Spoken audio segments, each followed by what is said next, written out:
No hay un único modelo que sea generalmente admitido, universalmente aceptado de justicia restaurativa. Y eso es bueno y es malo también. Por eso nos vamos a servir de una idea sobre la que sí existe bastante más consenso, que va a ser la que utilicemos como punto de partida en esta intervención. Vamos a partir de una concepción de justicia restaurativa o justicia restauradora, es indiferente, que no es una alternativa a la punitiva. No es una alternativa, es lo primero que hay que advertir. Se trata siempre de complementar la justicia formal o la justicia tradicional que todos conocemos. Tampoco esto es una idea pacífica. Hay también partidarios de la justicia restaurativa que abogan por una supresión completa de los modelos formales que nosotros conocemos, del proceso tal y como lo conocemos. Y nos vamos a servir de esta definición, sobre la que sí existe bastante consenso, que nos ofrece el Foro Europeo de Justicia Restaurativa, que nos dice que este tipo de movimientos con ellos se trata de reparar en la medida de lo posible a la víctima y de impedir también que se produzcan nuevos daños para la misma.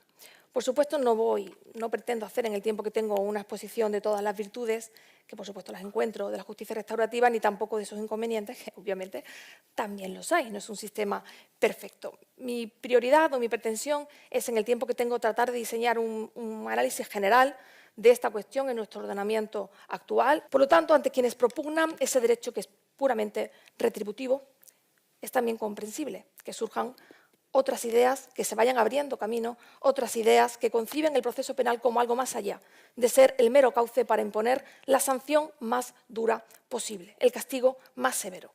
Y justifica también que hayan nacido, se hayan desarrollado en mayor o menor medida, dependiendo también del contexto histórico-cultural, estas tesis que reclaman una justicia más humana, incluso una justicia terapéutica.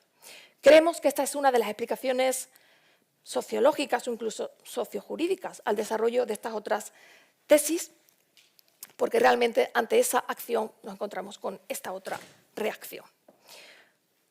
Por supuesto que las limitaciones que existen de nuestro sistema de justicia penal también alientan que surjan este tipo de teorías, ¿no? De corrientes, porque nuestro sistema realmente se muestra muchas veces incapaz de poder proporcionar una adecuada tutela a la víctima y, desde luego, una adecuada reparación.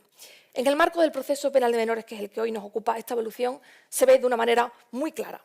Como saben, la redacción originaria de la Ley 5/2000 no contempló el rol de la víctima como acusador particular, le atribuía, de hecho, un papel muy limitado en los delitos cometidos por menores, argumentando que ello podía, en cierta forma, comportar una contaminación de ese proceso reeducativo y de ese proceso también, a la vez, sancionador del menor.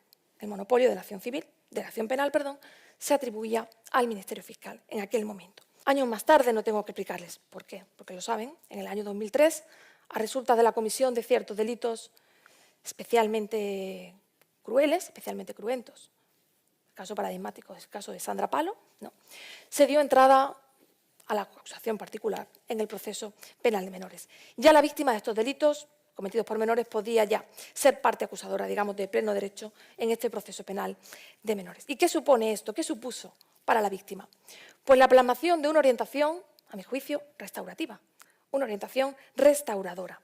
Al darle la posibilidad de instar la imposición de medidas, de proponer pruebas, de actuar, en general como cualquier otra parte, se le estaba dando, y es mi opinión, el lugar que merecía. En esta línea, apenas 3 años más tarde, en el año 2006, igualmente se emprende otra sustancial reforma en esta materia, reforzando, en cierta forma, un poco también, más la atención y el reconocimiento de los derechos de víctimas y perjudicados.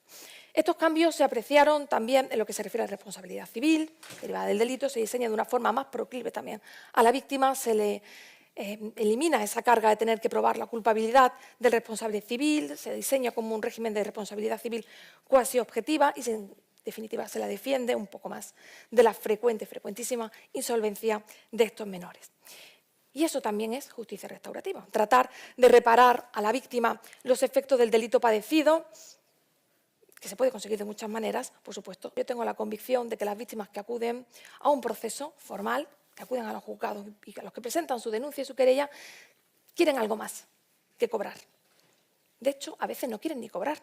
La principal reparación, al menos a mi juicio, que debe recibir una víctima en el proceso es la que se refiere al trato que recibe en el proceso.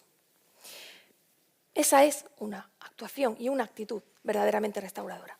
La víctima tiene que sentirse, por supuesto, escuchada, si es posible incluso entendida, no solamente escuchada. Vamos a hacer lo posible por entender cuáles son las pretensiones, cuáles son las expectativas también de esa víctima.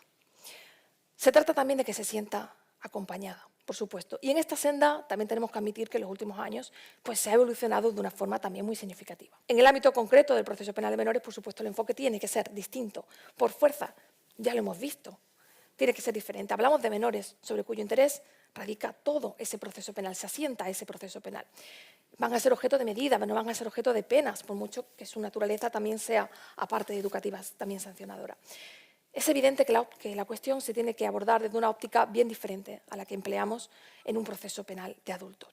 Aquí tal vez lo más complejo sea aspirar a una situación de equilibrio.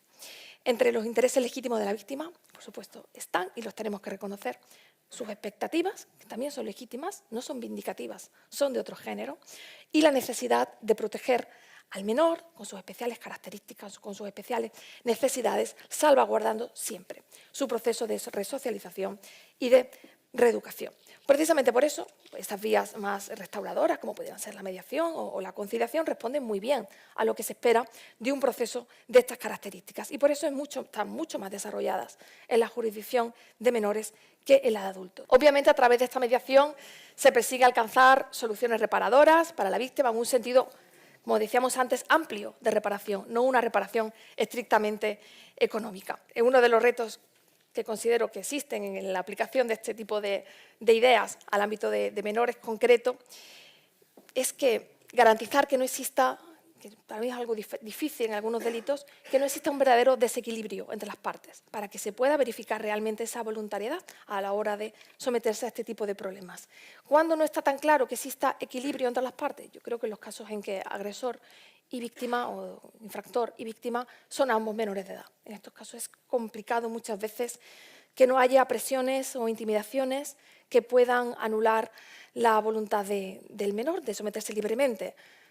Pese a eso, los casos de acoso escolar se prestan muy especialmente también a la práctica de estas experiencias, ¿no?, de mediación, pero es una cuestión, entiendo, sobre la que hay que andar con especial cuidado para garantizar que realmente se da esa situación de pleno equilibrio y, por lo tanto, esa plena voluntariedad también. Este es uno de los muchos retos que supone acudir a estas vías, pero aún con ello, creo que los beneficios superan ampliamente a los riesgos y el camino que se ha emprendido, aunque tenga obstáculos, creo que vale la pena.